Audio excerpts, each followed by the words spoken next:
ગાંધીનગર તાલુકાના લવાપુર ગ્રામ પંચાયતની ચૂંટણીમાં સાંજે 4 વાગ્યા સુધીમાં 50થી 52% મતદાન નોંધાયું। પેનલ વચ્ચે અભૂતપૂર્વ અને ઉત્સાહભર્યો જંગ ખેલાઈ રહ્યો છે। સવારથી જ મતદાતાઓની લાંબી લાઈનો ક્યાંક બૂથ ઉપર જોવા મળી હતી। ચુસ્ત બંદોબસ્ત ગોઠવાયો। હવે જોઈએ ગાંધીનગર આમતક ન્યૂઝ બ્યુરોમાંથી જે કે પટેલનો એક વિસ્તૃત અહેવાલ। ગાંધીનગર તાલુકાના લવારપુર ગામે સરપંચની ચૂંટણીનો અભૂતપૂર્વ જંગ જામ્યો છે।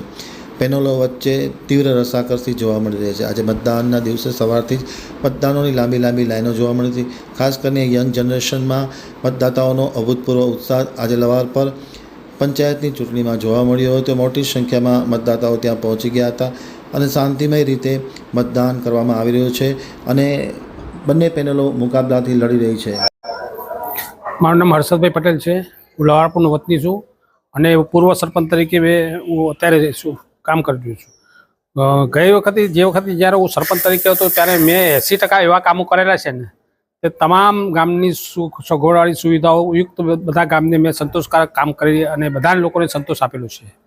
રોડ, રસ્તા, પીવર બ્લોક, લાઇટ અને આરોગ્ય દવાખાનું, નવો ટ્યુબવેલ, તમામ પ્રકારની સુવિધાયુક્ત આ ગામ છે 80% પરિપૂર્ણ કામ થયેલું છે। બાકીનું 20% કામ છે એ મારા મિત્ર કનુભાઈ છે, હવે નવા સરપંચ તરીકે ચૂંટાવાના છે, એમના માથે જવાબદારી આવશે।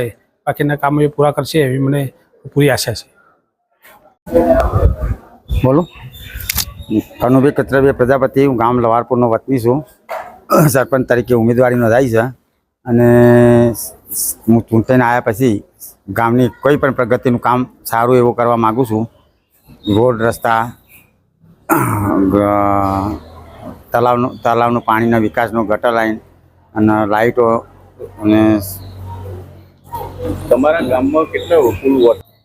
કાના અમારા ગામના અત્યારે ટોટલ વોટ 3000થી 3500ની વોટ છે। 3500 એમાંથી અત્યારે 50% જેવું મતગણતરીનું વોટિંગ થઈ ગયેલું છે। હજુ ઘણું એવું વોટિંગ બાકી છે પણ સારું એવું વોટિંગ થશે એવી અપેક્ષાઓ રાખું છું અને સારું કાર્ય કરવા માગું છું। અને ગામને કોઈ પણ નાના મોટા માણસોનું કંઈ પણ કામ પંચાયતનું લગતું કામ હશે એવું નાના માણસોનું પહેલાં કરીશ અને અહીંયા પંચાયત લગતું નહીં હોય અને ગાંધીનગરનું લગતું છે તો પણ મારા ગાંધીનગર એમની સાથે જઈ અને કામ કરી આપવાની ખાસ શુભેચ્છા રાખીશ। મને સારું એવો કોઈ પણ પ્રજાને હેરાનગતિ કે કોઈ પણ તકલીફ પડવા નહીં દઉં એવું મારી અપેક્ષા છે।